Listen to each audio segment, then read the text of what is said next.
The Game Awards was just a few days ago, and it's time for me to go over my highlights.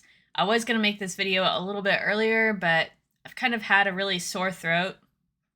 Everybody in the house has had the flu for the past few days, for the past week, and thankfully I didn't get the flu. I just had a sore throat, and it's starting to feel better already. So it's only been like 2.5 days or something. So yeah, I really enjoyed the Game Awards. I thought it was really good. They've improved a lot of things. Of course, it wasn't like perfect. It's not like E3 level. I don't know if we'll ever get back to like, you know, the highs of E3 again with anything, but you know, I think for what it was, I think they did a lot better than they have the past 2 years. I want to say because the Game Awards at one point I thought was pretty decent. Like that one year that we had Judas and all these others announced was pretty good. I want to say that was like 2022 or something. But the past couple of years have had a lot of live service and gotchas and just kind of, I don't know, not as exciting for me personally. I am primarily single player gamer. I do play a large variety of games. I love indies, I love AAA. There's even some genres that I'm not super into, but I want to get into. So I think that they did a pretty good job of kind of having more of a varied type of games to show. And I think it was well paced this time around. They also let anybody who won get up on stage and talk. They didn't force anybody off with music like they typically do at like a minute in. That was really nice. I thought that was well done, because I guess they have been listening to criticisms usually like on that regard, but um Expedition 33, they swept, they broke a record. They got 9 of their nominations. I think there was only one or two of them that they didn't get. They didn't get the player's choice, which went to Wuthering Waves, which doesn't really make sense because isn't that a game that's been going on for a while now, for one? And, I don't know.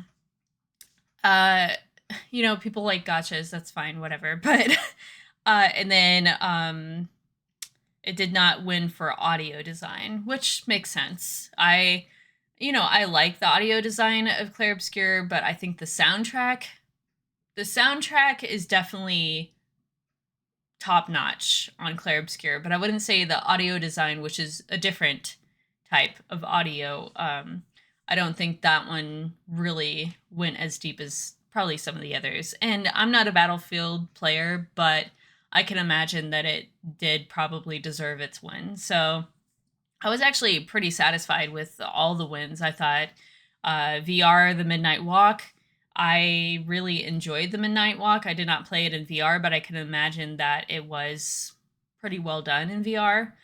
Um, Best simulation went to Final Fantasy Tactics remake and a remaster. I think it's more like a remake than it is a remaster, but I thought that was, I don't know. I was kind of surprised. I thought it would either go to the altars or, yeah, the altars. Because Civ, I love Civ, but I have not played the newest one, but it got mixed reviews. It actually kind of hurt me on Fantasy Critic because I was like, all the other Civs have gotten like close to a 90, and it did not. So, yeah, but I think I think everything was really, really cool. And also, shout out to South of Midnight that got Games for Impact. I thought that was great. Of course, the other ones deserved it as well, but South of Midnight, I just think, is kind of like one of the most underrated games of this year.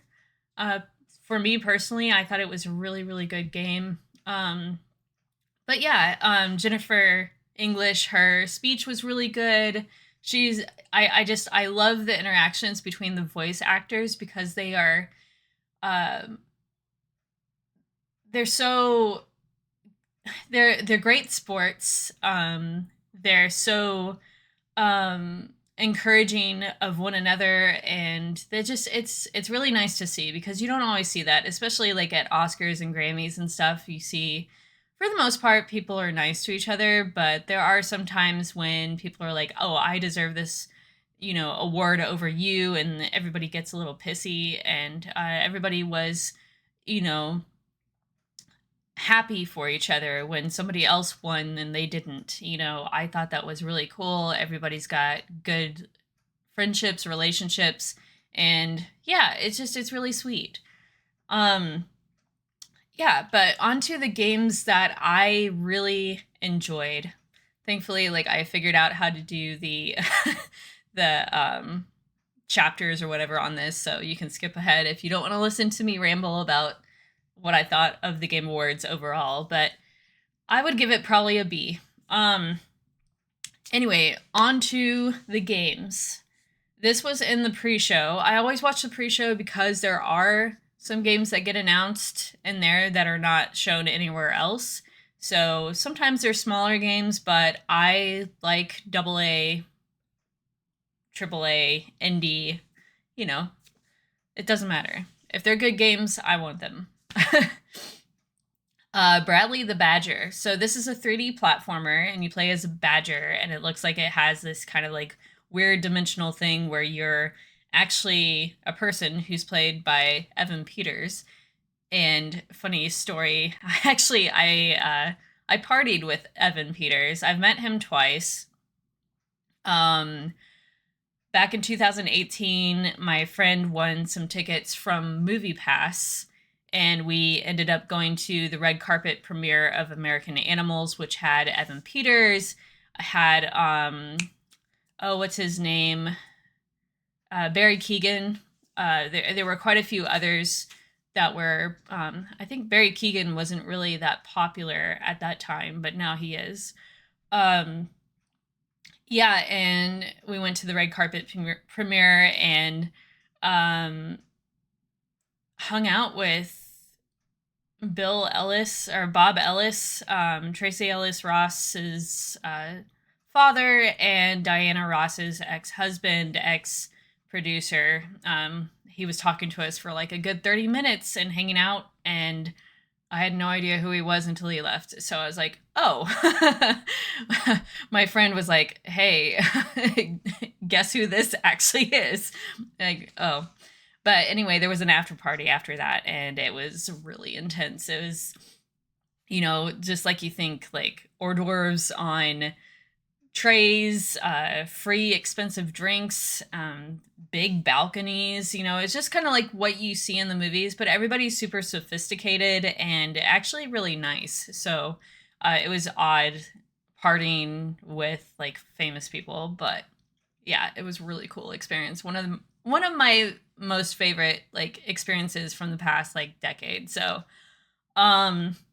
anyway, I really, really love 3D platformers, and I think this looks really interesting, and it has a lot of different like mechanics. It looks like it changes up gameplay quite a bit.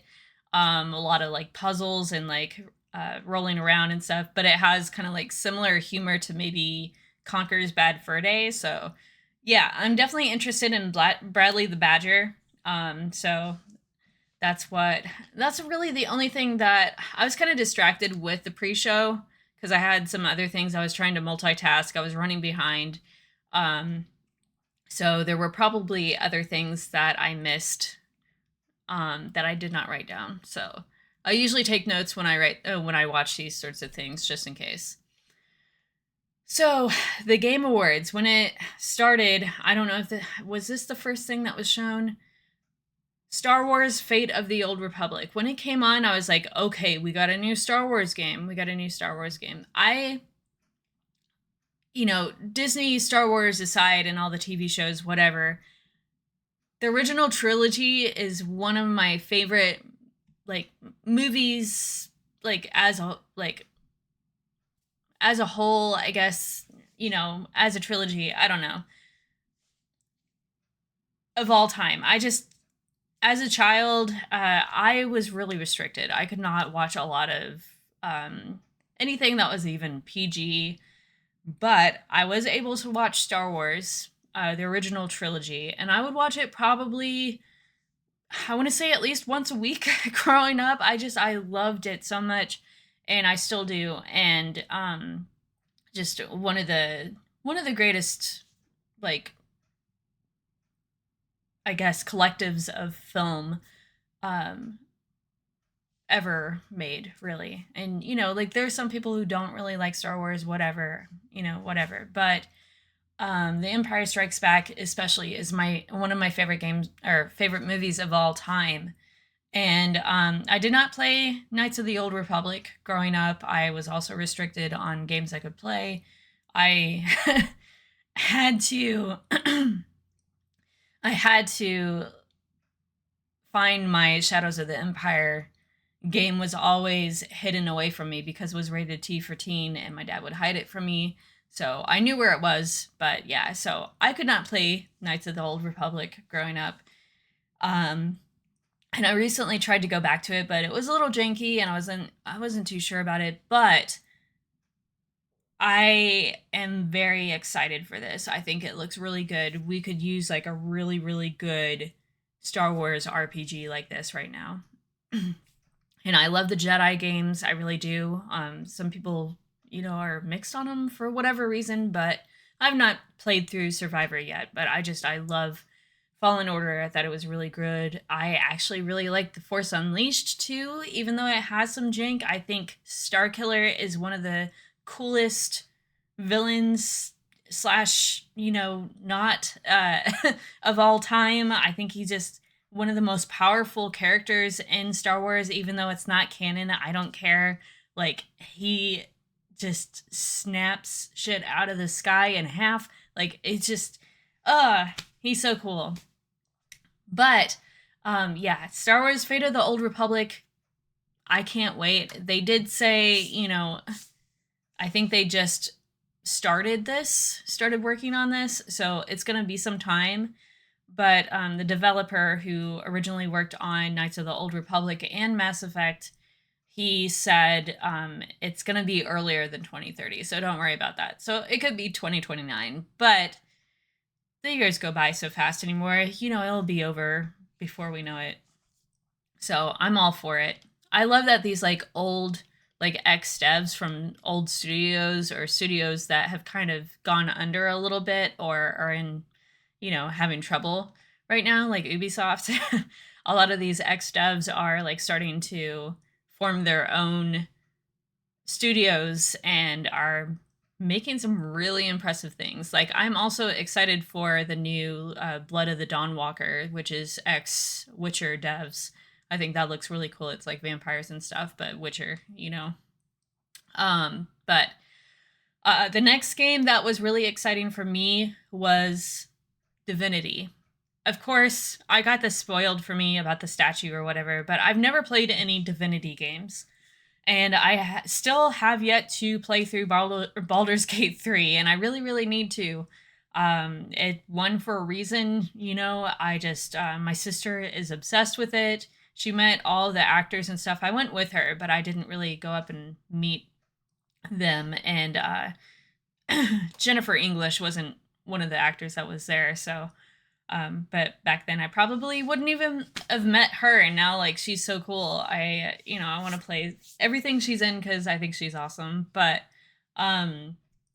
this trailer, I'm not even gonna show it because it's very violent and a little over the top. I think it's probably the one of the most violent and disturbing trailers I've seen shown in a while. But I think it looks really awesome, and I'm definitely interested in this. I've never played any of these games, and I don't even do like Dungeons and Dragons, but I kind of like all of these games that are popping up that are inspired by D&D.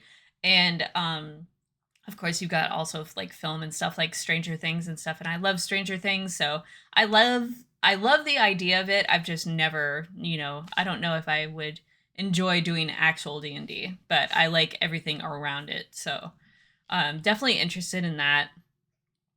Coven of the Chickenfoot. This is ex Naughty Dog dev, which actually was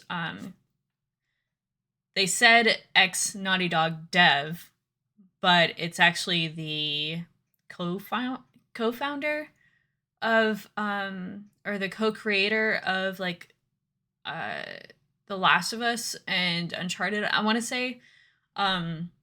So kind of a bigger deal than just a developer from Naughty Dog, but this is entirely different like game that he's made from his new studio that he's formed. And there's this grandma that is kind of like a witch or whatever. She has chicken feet, which is kind of weird. And it kind of like has like some like Last Guardian and also kind of like some puzzle platforming elements to it. I'm not entirely sure what all it's supposed to be, but I think it looks really really cool. It says after the dungeons have been plundered and the monsters are all killed, an elderly witch quietly gets to work.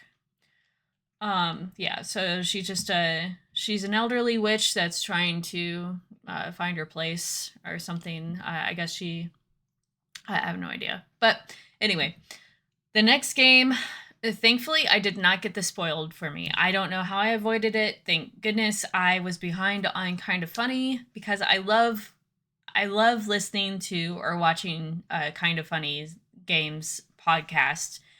But I just started catching up on this after the Game Awards this week, their past week's episodes, and everything that was leaked was like talked about on there, and I hate that, like leading up to like the Game Awards and Summer Game Fest and stuff like that.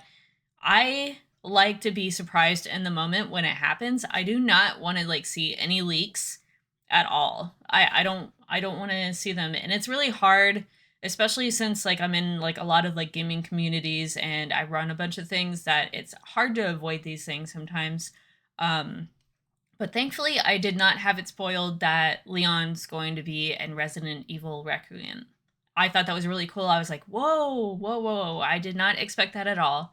I've never finished a Resident Evil game, but I have put a lot of time into Resident Evil 4 back in the day on GameCube. And I did put a good amount of time into Resident Evil 7 Biohazard. So I do have some familiarity with Leon from 4. And I think this is really cool because I guess you can play as either one, and they're like two different versions of the game. Like Leon's more of an action based, whereas uh what is her name? I don't know. But the new girl is kind of more like the stealth and like suspense horror type, I guess. Anyway, but it looks really really good. I'm super excited for this. So hopefully, I need to go through like the Resident Evil series and just play through all of them at some point. I really do, because I own several of them and I don't know why I haven't done that yet. I have a hard time with like horror in video games, but we'll get around to it. Next game was Order of the Sinking Star. This is from one of the creators of Braid. I've never played Braid, but I know that it's supposed to be a really, really cool puzzle game. Like kind of like not like a puzzle platformer, not in like the vein of, Inside or Limbo, but environmental puzzles and stuff, which I really like. I love puzzles in general, but I really like environmental puzzles. I cannot talk today because my throat's just like I'm just all congested and stuff, so it's really hard to talk. But this looks really interesting. There's like thousands upon thousands of puzzles apparently in this, so I don't know. That's gonna take a long time, I would imagine. But it's like all these like little platforms and stuff, which in a way kind of sort of reminds me of Chip's Challenge. And yes, that makes me sound incredibly old, but whatever, like I used to love Chips Challenge back in the day. And yeah, it kind of reminds me of that in a way. So I'm definitely looking out for this one. I'm not sure like what my hype level for this is. It's kind of like it's kind of like there, you know, but I do think it looks really interesting. So I'll have to see more on it. Next game is Exodus. This is I'm not really sure what this is. I think it's based on D&D. It kind of has like some like sci-fi like Mass Effect like vibes, but it looks really good. It's like this big RPG. I'm not sure if this is the one that like Matthew McConaughey is in because it's one of the characters sounded like him. So maybe not. I don't know. I don't know, but it looks really cool. The next game is Control Resonant. I just started playing Control on stream on Twitch the other day, and I am kind of blown away. The audio design in my headphones, like I don't play a lot of games with headphones on unless I'm streaming, really, but I'm just like I'm blown away by this game already. And I played Alan Wake and I liked Alan Wake, but this is just pretty intense. It's different, and I really like it so far. And I got things spoiled for me. I kind of figured, again, with like kind of funny and other people talking about Control Resonant, and then kind of like talking about some spoilers with Control, and I'm like, damn it, I'm just now playing through Control. But I guess this is actually what the sequel was going to be, which I don't think a lot of people saw because the gameplay looks very, very different. You've got kind of like a melee, almost like a Devil May Cry type of action-based combat, which Control was not. It was like third person, like over the shoulder, like shooting. Um, so I don't know. I don't know if this is going to be good or not. I know Remedy has a really good track record, except for whatever the last thing, Firebreak, that they last put out, which was them trying to do something different, but like in like a multiplayer way. So just, sometimes it's okay to experiment, but also if you do really well with what you do, just keep going. I don't know. Um, the next game is one of my most anticipated games of 2026, Lego Batman Legacy of the Dark Knight. I love Batman. I love DC. Like, I don't know. I want to say back in 2016, we played through Arkham Asylum and Game Club, and I really, really enjoyed that game. And it actually got me to a point where I was like, I want to start reading the comics. So I started watching the DC animated movies. They were like a lot of them were really, really freaking fantastic. And I started getting more into like the lore of Batman, and I've always liked Batman. I just never really dug that deep up until that point. And since then, I've really, really, really like DC. Especially like the villains and stuff. I like Marvel too, don't get me wrong, but I think that like the kind of um DC just tends to be really dark in some stories, and yes, Marvel can be dark too, but like in a different sense. Um and I really like the DC villains a lot. Of course, I like the Spider-Man villains too. Those are really cool. But Scarecrow is probably one of my favorite villains. I love Poison Ivy is really cool. Of course, Harley Quinn and everybody else, and Joker, Mark Hamill. I hope that it's Mark Hamill, but I don't know if it is. It probably isn't, but this looks like it has like all of the best villains in it, and it has kind of like some Arkham based mechanics in it, but as a Lego game. And if you don't know, I've played through several Lego games. Jurassic World, I platinumed. It took me like 35 hours. I freaking love that game. I really liked Lego Harry Potter. As a collective, I have not platinumed those, but I did really like those a lot. I think I platinumed The Force Awakens, but I haven't played the other ones yet. But I really, really enjoy them. So I cannot wait for this, and I hope that this does really well because the Lego games have been kind of, I don't know, they've been kind of in limbo with TT games, whatever it is. So we'll see, we'll see how it is, but so far it looks really cool. The next one is Tomb Raider. We're getting two games. We're getting one that's a remake. I want to say that is Legacy of Atlantis. It's a remake of, or a reimagining of their original Tomb Raider on PlayStation. And then we're getting a brand new game, Catalyst, that's its own thing.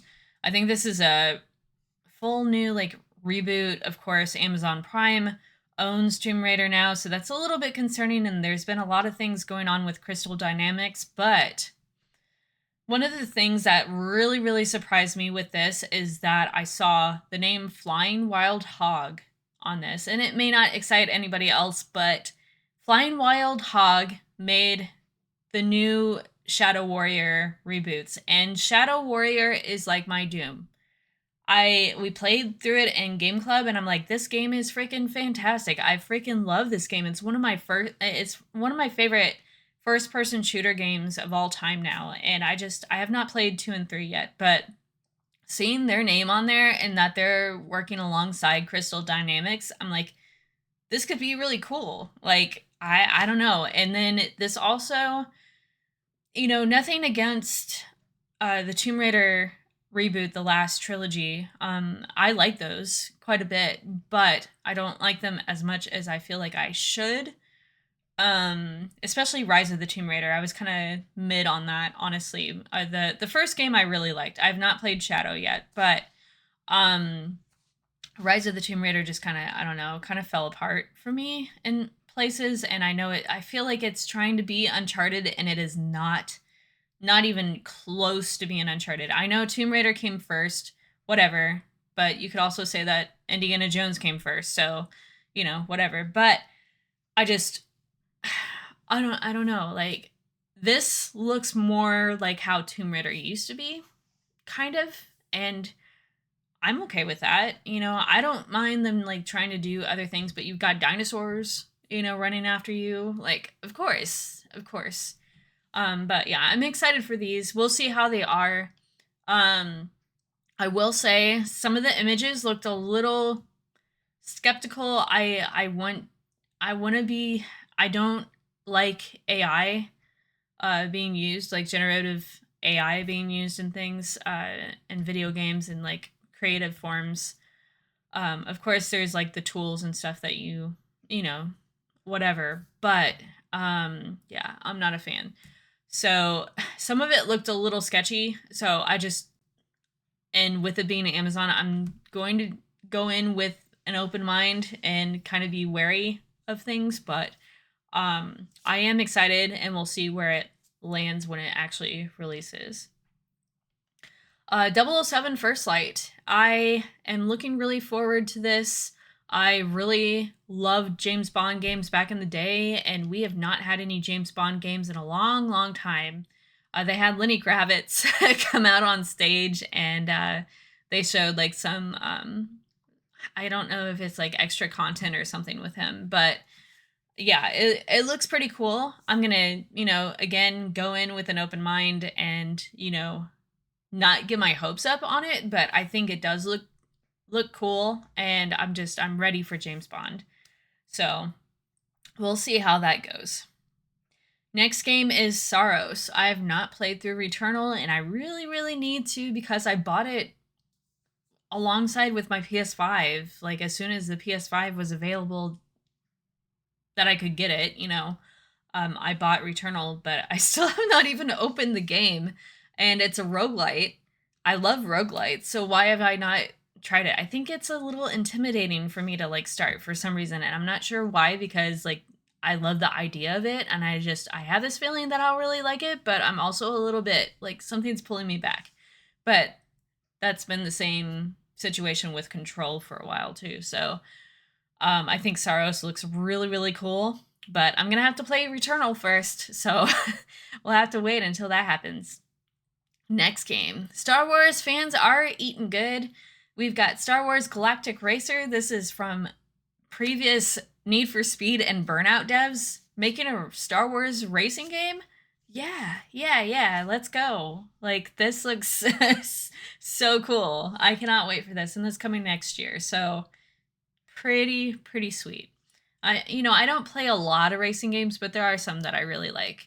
Need for Speed Underground 2 is one of my favorite racing games of all time. So, yeah, I'm excited for that.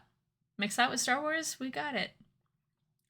Next game is Out of Words. This is a co-op adventure game, like platformer game, kind of like, like Split Fiction in a way, but it's clay animation and it looks really cool.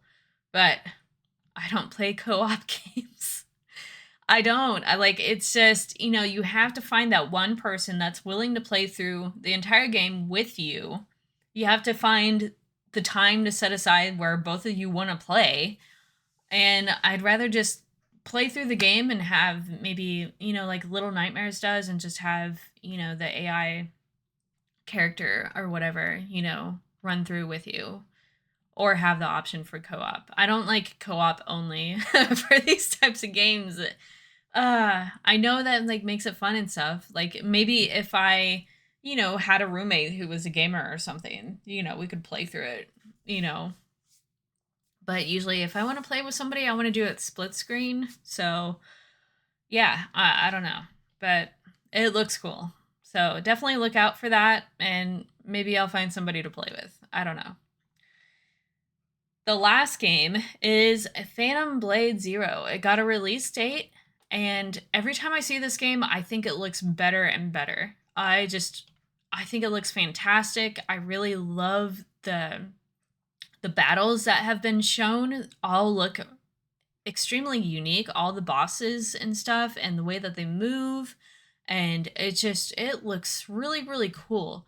Every time I see this game, it looks amazing. And people are worried that it's like a Souls game, but I remember somebody interviewed them and like kind of like went. I think it was Game Informer that went and got some hands on with this, and they came back and said that it's more like a Devil May Cry type of combat, and it's not really Souls.